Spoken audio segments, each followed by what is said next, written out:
ಕಡೆನೇ ಬರ್ತಾ ಇದ್ದೇನೆ.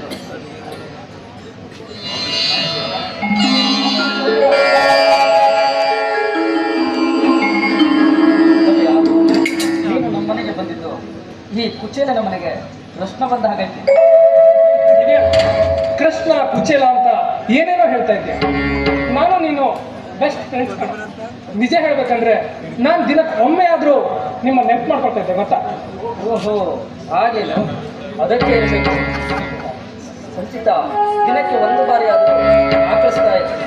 ಅವಾಗ ನಾನೇ ಹೇಳ್ತಾ ಇದ್ದೆ, ನೋಡಮ್ಮ ಯಾರೋ ನಮ್ಮನ್ನ ನೆನೆಸ್ಕೊಳ್ತಾ ಇದ್ದಾರೆ ಅಂತ. ಬಹುಶಃ ಅದು ನೀನೇ ಇರಬೇಕು ಅಲ್ವೇನಮ್ಮ? ಮೇಡಮ್ ನೀನು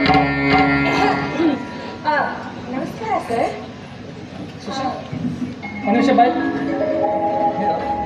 ಇವಳು ಸಂಚಿತ ಯಾಕೆ ನಮಸ್ಕಾರ ಬೇರೆ ಮಾಡ್ತಾ ಇದ್ದೆ. ಚಿಕ್ಕ ವಯಸ್ಸಿನಲ್ಲಿ ಇವಳ ಕೋಪಕ್ಕೆ ನಾವೇ ನಮಸ್ಕಾರ ಹೊಡಿಬೇಕಿತ್ತು. ಅದಕ್ಕೆ ಕೇಳಿ ಇವಳೇ ಎಂತೂ ಇತ್ತು ಹೇಗೋ ಕಷ್ಟಪಟ್ಟು BCom ತನಕ ಓದಿಸಿದ್ದೀನಿ. ಇನ್ನು ಇವಳ ಮದುವೆ ಮಾಡಿದರೆ ಈ ಅಣ್ಣನ ಕರ್ತವ್ಯ ಹುಟ್ಟಿದ. ಸುಮ್ಮನೆ ಇರೋಣ, ಹಾಗೆಲ್ಲ ಹೇಳ್ಬೇಡ. ಇವತ್ತು ನೀನು ಮದುವೆ ಆಗಬೇಕು, ಆಮೇಲೆ ನನ್ನ ಮದುವೆ ಅಷ್ಟೇ. ಏನೇ ನಿನ್ನ ತಂಗಿನ ಒಳ್ಳೆ ದಂತದ ಗೊಂಬೆ ಹಾಕಿ ಬೆಳೆಸಿದ್ಯಾ. ಎಲ್ಲಿ ನನ್ನ ದೃಷ್ಟಿನೇ ಬೀಳುತ್ತೋ ಏನೋ.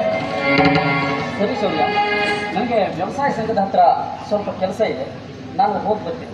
ನೀನು ನೆಕ್ಸ್ಟ್ ಸಂಚಿತ ನೀನು ಇವನ ಸ್ಥಾನಕ್ಕಾಗಿ ಬಿಸಿನೀರನ್ನು ಹಾಕಿ ಮತ್ತು ಅವನ ಜೊತೆ ಹರಟೆ ಹೊಡೆಯುತ್ತಾ ಕಾಲ ಹಣ್ಣ ಮಾಡಬೇಕು, ಸರಿನಾ?